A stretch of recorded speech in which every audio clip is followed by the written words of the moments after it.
Hello and welcome back to my channel, where today I'm going to do something a little bit different in honor of Season 4, Volume 1 of Stranger Things dropping this past weekend.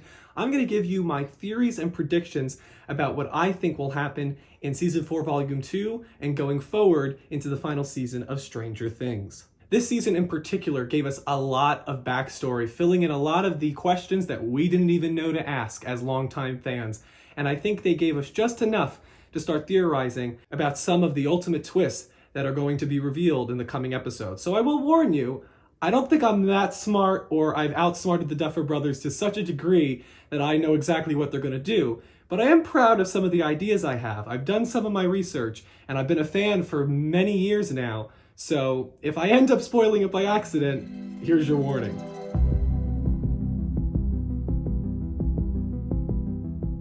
My big theory after watching Season 4, Volume 1 is that I think that 1, played by Jamie Campbell Bower, is Eleven's father. Now, I know at first glance you may not think that this is true because there's no way that he could be Eleven's father based on their ages. Well, you gotta remember that the way that we watched those flashback scenes taking place in 1979 was through the Nina Project. We were watching older Eleven go through her memories, and only in key frames did we see the actual age-appropriate Eleven at her correct age, around 7 years old. Now, for some quick math. Henry Creel, who is Victor Creel's son and who is revealed to be 1, was born in 1947, making him 24 in 1971, which is when Eleven was born. And Terry Ives, who was Eleven's biological mother, who Brenner took Eleven, or in that case Jane, away from her and turned her into Eleven, she was 20 in 1971. So 20 and 24 is not the craziest age difference to be the father of Eleven. I also think that the numbers that they have is maybe some symbolic imagery. The fact that he's 001 and she's 011. For a second I was like, are they going to make Eleven a clone of 1? And I mean, I guess it's still potential, and they just had the clone be born out of Terry. I'll say it just in case it happens, but I don't think so. But I do think the fact that she's 11 and he's 1 is of some importance. I think it makes sense because if Dr. Brenner's project has always been trying to replicate the powers in 1, doesn't it make sense that he manages to just have 1 procreate? Just let 1 make a baby and maybe those powers will be passed genetically. Which is why I think that he was so afraid of Eleven, because once that is proven correct, he realizes that she has the same power that he has, powers that he is nowhere close to understanding, which is why I think he's so afraid of both of them. Which then brings me to another theory that I have, which is it possible that everything that we've been doing with Brenner since the first episode of Season 1 has been his attempt to try and find Henry Creel, aka what we now know as Vecna? Has this all been a plot to try and get Eleven to find her father? If we have Hopper, which is her paternal figure from reality, Vecna, aka Henry Creel, aka 1, being her upside down representation of a father, and then Brenner's in the middle as Papa, I think that would be a really nice balanced look into what they're doing with this story and how important fatherhood is to Stranger Things overall, but especially to Eleven. We don't know how Henry Creel got his powers originally. Victor Creel, his father in the mental hospital, he tells to Robin and Nancy that he described him as a sensitive boy, which we can assume then means that he had these powers, or maybe was born with them, but he probably had them before going to the Creel house. He could have gotten them while he was in the Creel house, and maybe the Creel house is just this center for upside down or just dark magic. Now, the Mind Flayer could have controlled Henry Creel the same way that he controlled Will Byers in Season 2. And that would support Dustin's theory that Vecna is just the 5-star general of the Mind Flayer. But I have a feeling that they're not connected, or maybe Vecna created the Mind Flayer. I feel like Vecna is our ultimate villain. He is the villain that we are working towards this entire time, and they just have been saving him. The Mind Flayer, Demogorgon, and all of the upside down creatures, the reason they have a hive mind is that they're all part of Vecna. If they have a hive mind because they really are one entity, just split into different creatures.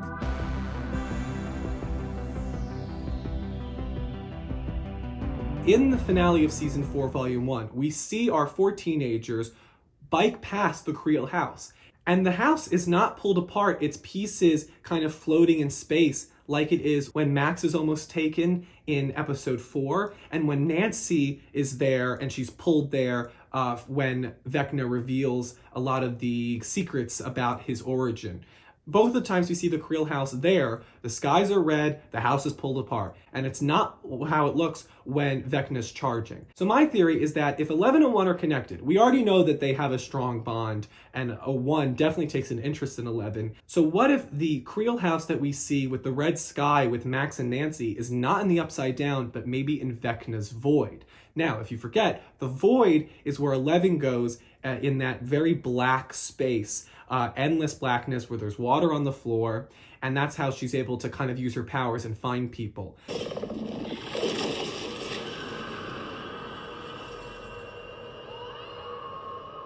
What if Vecna also has a void, and that's what it looks like for him? He seems surprised, almost.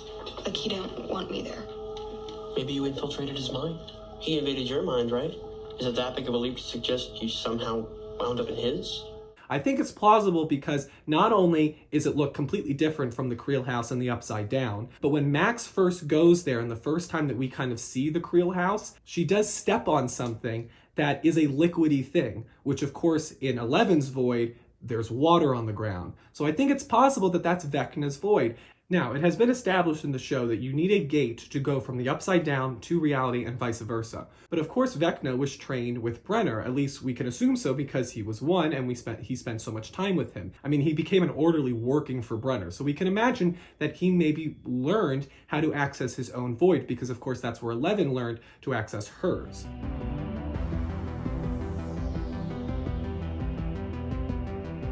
Now, another interesting ripple that is introduced in the final episode of Season 4, Volume 1 is the journal that holds the date November 6, 1983, which is the date that Will went missing and 11 opened the gate, allowing the Demogorgon to come through and then running away from Hawkins' lab. Maybe 11 froze it when she opened the gate because she was just so afraid she had no control over her powers, and that's what she did. What Vecna might be doing by taking his prey and having them kind of be shown in his lair, I'm not quite sure that's all for show, even though it was a very cool visual. What if he's using Fred, Chrissy, Patrick, and all the other people he's trying to get to try and power the Upside Down, to try and get it back on time instead of being frozen still? That could be why everything's dying. We saw potentially what it was when Vecna is created by the red lightning, but that's a very different look than the Upside Down that we've come to know in terms of all the blues and the darks and the flakes flying about.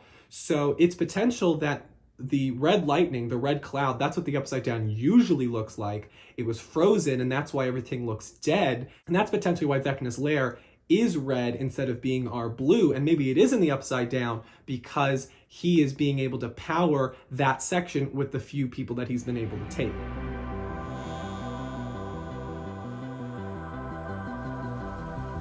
Now, moving on from Vecna, let's talk about Will, because I think that Season 4, Volume 2 is gonna have to finally tell us that Will is an LGBT character. He was introduced as many people having the rumor that he was gay. His father called him a gay slur a lot of the times. Joyce reveals in the first scene she has with Hopper, the scene that we all point to in Season 3, when Mike yells at him and says, "It's not my fault you don't like girls," and you can see the look on Will's face. Great acting by Noah Schnapp that he's been able to build this character arc throughout all the seasons. Mike has always been a very personal character for him, always looking out for him. It makes sense that he would develop feelings for Mike.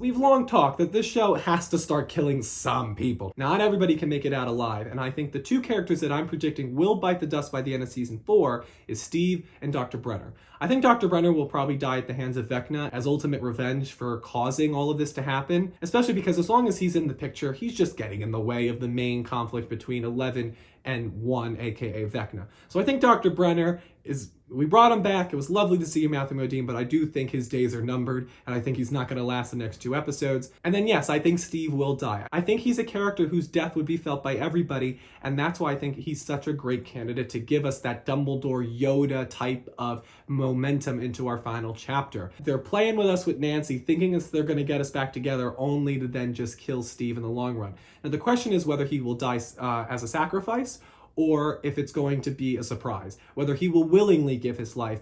I'm not sure. I think they could play it in a couple of ways. Given that Eleven and Hopper both died in season 1 and 3 respectively by sacrificing themselves honorably, I kind of have the feeling that Steve will not sacrifice himself and it will just be an unfortunate casualty that while he's trying to save everybody, he's killed. I don't think he's going to willingly, in the moment, give his life. It would be a death more akin to Bob than Eleven, Hopper, or even Billy for that matter. I think this death is really going to shake us up. It's going to be a great cliffhanger as we wait, 4 years for season 5. Hopefully not. Hopefully the next season.